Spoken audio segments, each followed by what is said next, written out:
30/1/18.48 berawal dari sebuah rencana untuk piknik ke Gunung Bromo. Udah pada tahu Gunung Bromo kan? Waktu itu mereka ada 6 orang, ada Ipul, Rizky, Puput, Mustafa, Agung dan Tommy. Mereka berenam tinggal di satu kampung dan biasa kumpul bareng di warung kopi. Berhubung 2 minggu ke depan ada libur hari raya, Ipul mempunyai agenda untuk pergi piknik ke Gunung Bromo, ya untuk mengisi waktu liburan lah, lagi pula teman-temannya Ipul juga belum pernah ke Gunung Bromo. Beberapa hari setelah mengagendakan, Ipul dapat informasi dari orang sekitar, kalau mau ke Gunung Bromo usahakan jangan lewat Pasuruan karena katanya kalau lewat jalur Pasuruan itu rawan rampok atau begal. Mendengar kabar itu Ipul kasih tahu teman-temannya kalau lewat Pasuruan itu katanya gini. Akhirnya mereka memutuskan untuk ke Bromonya via Malang aja. Di sisi lain kalau via Malang itu lebih dekat dengan tempat tinggal mereka yang berada di Kabupaten Mojokerto. Singkat cerita, H2 setelah Hari Raya Idul Fitri tahun 2014 mereka berangkat dari menuju ke Malang. Mereka berangkat dari rumah sore dan sampai di daerah Tumpang malam. Tumpang adalah sebuah daerah yang berada di Kabupaten Malang. Sesampai di daerah Tumpang itu mereka mampir dulu di warung pinggir jalan untuk ngopi. Di warung kopi itu, ibu-ibu penjual kopi sempat tanya sama mereka. Ini pada mau kemana? Mau ke Bromo Bu? Alem-alem gini. Iya Bu, memangnya kenapa kalau malam?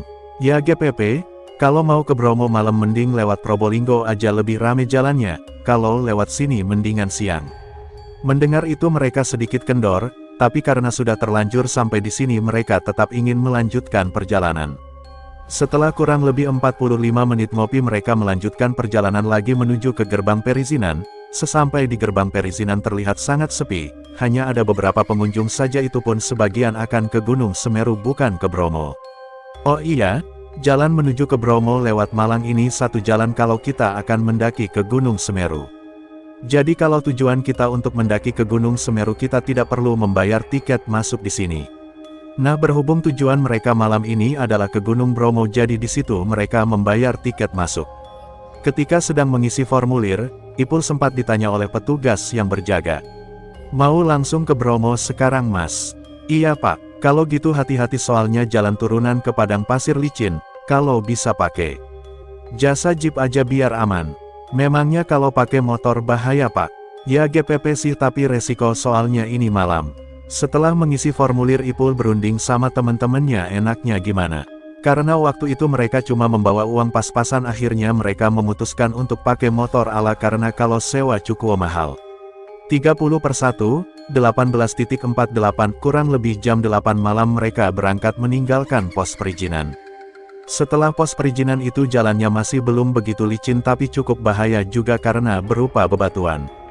Sesampai di pertigaan arah Semeru dan Bromo mereka berhenti dulu untuk mengecek motornya masing-masing karena setelah ini jalanan akan menurun dan didominasi pasir. Setelah dicek dan aman mereka lanjut berkendara lagi menuju ke padang pasir.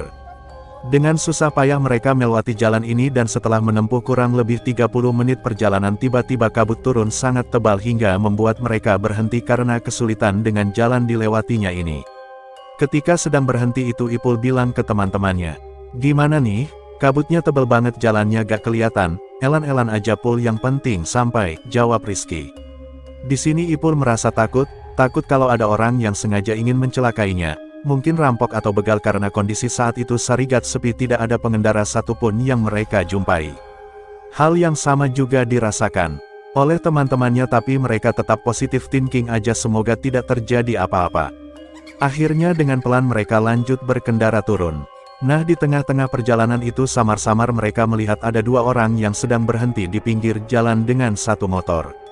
Ipul yang waktu itu berboncengan dengan Rizky bilang, Riz, itu di depan kayak ada orang.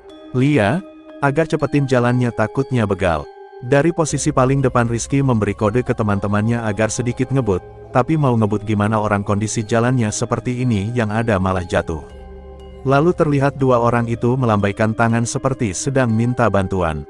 Ketika sudah dekat salah satu dari 2 orang itu berteriak, Mas tolong, ucap salah satu orang itu meminta tolong. Awalnya mereka ragu akan berhenti, takutnya yaitu tadi, karena kasihan melihat 2 orang itu yang sepertinya butuh bantuan akhirnya Ipul berhenti disusul dengan yang lain. Kalaupun nantinya mereka begal Ipul pasrah lagi pula jalannya juga gak bisa kalau dipakai ngebut, pikir Ipul. Ipul bertanya pada dua orang itu. Kenapa mas? Tolong kita mas, lampu motor kita mati. Kita ikut jalan bareng ya, jawab salah satu orang itu. Ipul dan yang lain tidak ada yang berani turun dari motornya, lalu Ipul mempersilahkan orang itu untuk bareng dan memintanya untuk jalan di paling depan dengan tujuan kalau nanti dua orang ini akan berbuat sesuatu jadi mereka bisa lihat. Dua orang itu kemudian mengucapkan terima kasih dan lekas mengendarai motornya disusul Ipul dan teman-temannya dari belakang. Semakin mereka jauh berjalan kabut yang menyelimuti semakin tebal hingga jarak pandang mereka hanya 1 meter. Lampu dari motor pun tidak bisa menembus tebalnya kabut itu. Di sisi lain jalan yang mereka lewati ini semakin kesana semakin licin oleh pasir. Jadi otomatis jalan mereka semakin pelan. Setelah cukup jauh berjalan melewati pasir itu tiba-tiba dari belakang Puput yang berboncengan dengan Mustafa berteriak sambil membunyikan klakson. 30/1, 18.49, woi berhenti, berhenti. Spontan Ipul berhenti begitupun dua orang yang di depannya itu. Ipul bertanya pada Puput. Kenapa berhenti? Agung dan Tommy ketinggalan jauh di belakang, jawab Puput. Setelah dilihat ke belakang ternyata benar, motor Agung dan Tommy tidak terlihat. Di sini Ipul sudah berpikiran negatif, apa jangan-jangan Agung dan Tommy kenapa-napa. Akhirnya mereka berhenti untuk menunggu dua temannya yang tertinggal itu. Ketika sedang berhenti Ipul bertanya Puput, sejak kapan mereka gak kelihatan? Gak tahu perasaan tiba-tiba udah gak kelihatan. Mereka memutuskan untuk menunggu Agung dan Tommy dulu sambil ngobrol dengan dua orang yang ikut bareng tadi. Sampeyan dari mana mas? Tanya Ipul. Kita dari Malang mas. Untung aja ketemu kalian, kalau enggak gak tahu lagi kita. Setelah cukup banyak ngobrol dengan dua orang itu mereka sedikit lega karena sepertinya mereka tidak ada niatan jelek tapi mereka menemukan masalah baru. Sudah hampir 15 menit mereka menunggu, Agung dan Tommy tidak juga terlihat. Di sini mereka panik takutnya Agung dan Tommy nyasar atau yang lain. Ini gimana? Agung dan Tommy kok gak juga kelihatan, ucap Ipul dengan panik. Gak tahu Pul, mungkin motornya mogok, jawab Puput. Kemudian dua orang asal Malang itu menyarankan. Kita puter balik aja dulu mas, siapa tahu ternennya beneran mogok. Akhirnya mereka memutuskan untuk putar balik menyusul Agung dan Tommy. Nah baru beberapa meter mereka putar balik kelihatan tuh motor Agung dan Tommy. Mereka semua berhenti dan Ipul tanya ke Agung. Kok lama Gung? Abis ngapain? Dengan wajah panik Agung menjawab. Aku abis nabrak orang tadi Pul. Hah? Terus orangnya gimana? Nah itu dia, abis ketabrak orangnya langsung lari dan gak kenapa-napa malah kita yang jatuh dari motor, dia jawab. Gitu, akhirnya ya udahlah yang penting mereka dan orang yang ditabrak itu GPP. Kemudian Ipul putar balik lagi untuk lanjut berjalan. Tahu nggak kalau orang yang ditabrak Agung tadi itu mungkin bukan manusia karena, bagaimana bisa orang itu tidak kenapa-napa setelah ditabrak, jatuh pun enggak tapi langsung lari kabur, malahan Agung yang jatuh. Dan, orang yang ditabrak Agung itu berpakaian serba hitam. Untuk wajahnya kurang jelas karena pas ketabrak orang itu tidak melihat ke arah Agung sama sekali dan langsung kabur. Di sini Agung tidak bilang dulu ke Ipul dan yang lain, perjalanan kembali dilanjutkan menuju ke penanjakan. Lama berjalan dan sudah hampir 2 jam tapi mereka tidak juga sampai di penanjakan. Di sisi lain malam itu mereka tidak bertemu dengan satu orang pun karena suhu malam itu sangat dingin. Mereka berhenti dulu untuk istirahat sekaligus berunding. 30/1, 18.49 Pul, penanjakan masih jauh gak? Tanya Puput. Gak tahu, bentar lagi mungkin, jawab Ipul yang tidak tahu. Apa jangan-jangan jalan kita salah Pul? Ipul juga sepemikiran dengan Puput. Lalu dua orang asal Malang tadi nyahut. Bentar lagi kayaknya mas, soalnya ini udah lama loh kita jalan. Ipul juga mikirnya gitu, mungkin bentar lagi sampai. Tidak lama kemudian mereka mengendarai motornya lagi dan melanjutkan perjalanan. Setelah cukup lama berkendara terlihat dari belakang ada jeep yang lewat mendahului mereka. Melihat itu mereka sedikit lega karena setidaknya mereka tidak salah jalan. Mereka mempercepat laju kendaraannya dengan tujuan untuk mengikuti jeep itu tapi secepat apapun berkendara di atas pasir tetap saja mereka ketinggalan jeep itu. Karena jeep itu sudah jauh dan tidak terlihat mereka berkendara mengikuti jejak ban dari jeep tadi karena menurut mereka jeep tadi bertujuan sama yaitu ke penanjakan. Tidak lama kemudian mereka menjumpai sekelompok orang yang sedang camp dan menyalakan api unggun di kiri jalan. Ipul berhenti untuk bertanya apakah penanjakan masih jauh atau tidak dan menurut orang yang camp penanjakan udah deket beberapa menit juga udah sampai. Mendengar itu Ipul mengajak teman-temannya untuk kembali melanjutkan perjalanan agar segera sampai di penanjakan, tapi sudah sekitar 1 jam berkendara mereka tidak juga sampai di penanjakan. Di sini Ipul mikir, katanya penanjakan udah deket tapi ini kok lama banget gak sampai-sampai. Hingga akhirnya mereka semua tersentak karena jejak mobil jeep yang mereka ikuti itu putus di tengah jalan. Rizky yang menyadari hal itu terlebih dahulu bilang ke Ipul, "Bentar Pul, jejak mobilnya kok gak ada?" Ipul yang baru menyadari hal itu langsung menghentikan motornya. Melihat Ipul yang tiba-tiba berhenti Puput tanya, "Kenapa berhenti Pul? Jejak mobilnya gak hilang." Dari sini barulah yang lain sadar. Mereka berunding lagi enaknya gimana nih? Lalu 2 orang asal Malang tadi menyarankan agar lanjut jalan aja dulu entar kalau gak sampai-sampai barulah berhenti dan nunggu pagi. Mereka pun menyetujui usul itu dan bergegas lanjut berkendara lagi. Nah, sekitar 15 menit berkendara terlihat ada sekelompok orang lagi yang sedang camp sambil menyalakan api unggun di sebelah kanan jalan. Melihat itu mereka lega karena setidaknya mereka tidak salah jalan. Ipul mengajak mereka untuk berhenti dulu untuk bertanya. Ketika berhenti sekelompok orang itu bertanya, "Loh kalian rombongan yang tadi kan? Ngapain balik?" "Loh iya, ini kan yang tadi ketemu." Mendengar itu mereka kaget karena ternyata sekelompok orang yang sedang camp itu ternyata sekelompok orang yang sebelumnya mereka jumpai. Mereka juga baru sadar kalau ternyata mereka ini jalan balik. 30/1/18.50 "Loh kalian rombongan yang tadi kan? Ngapain balik?" "Loh iya, ini kan yang tadi ketemu." Mendengar itu mereka kaget karena ternyata sekelompok orang yang sedang camp itu ternyata sekelompok orang yang sebelumnya mereka jumpal. Mereka juga baru sadar kalau ternyata mereka ini jalan balik. Dari sini mereka tidak habis pikir kok bisa.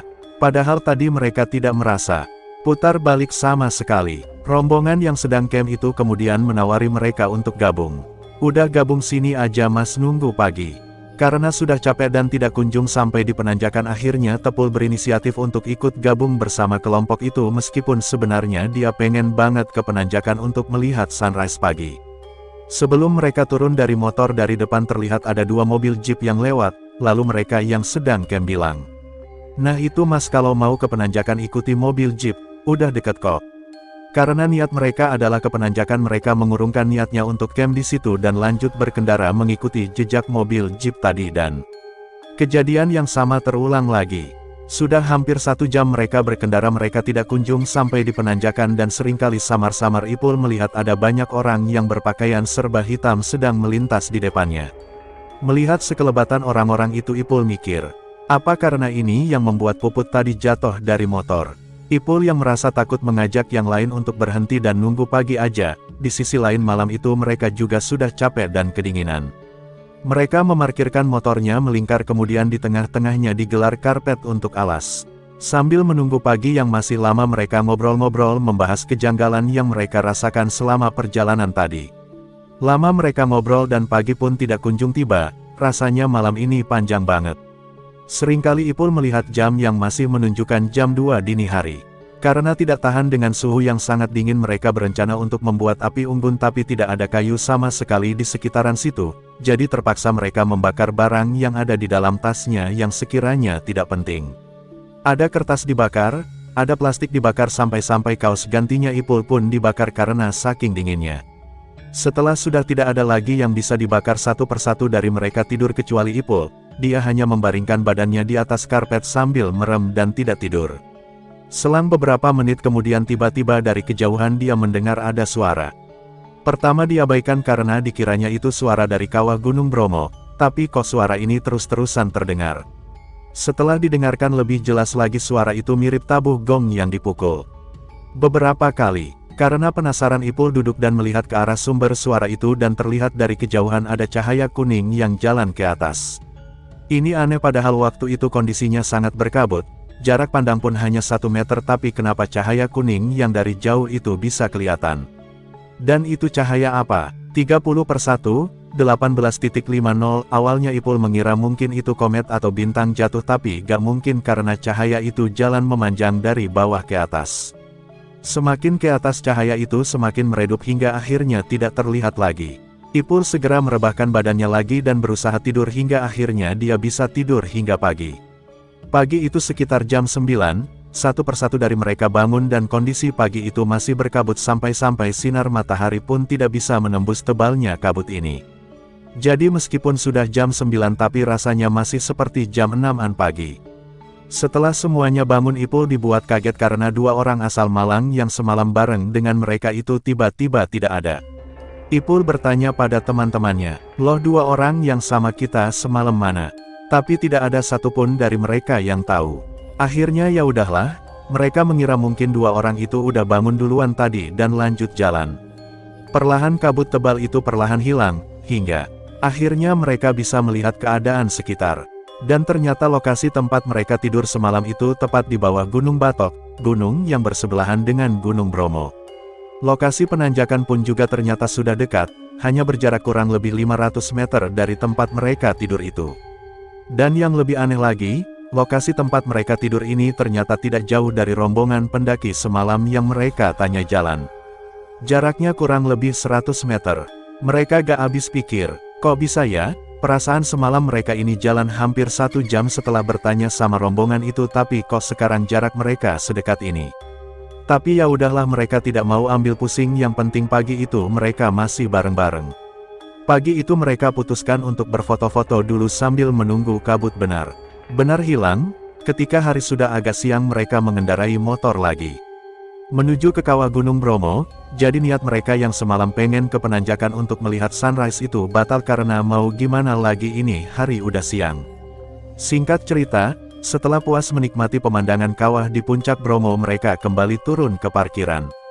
Di parkiran mereka minum-minum dulu di warung sambil berunding, enaknya turun lewat mana. Setelah berunding mereka sepakat untuk turun via Probolinggo aja.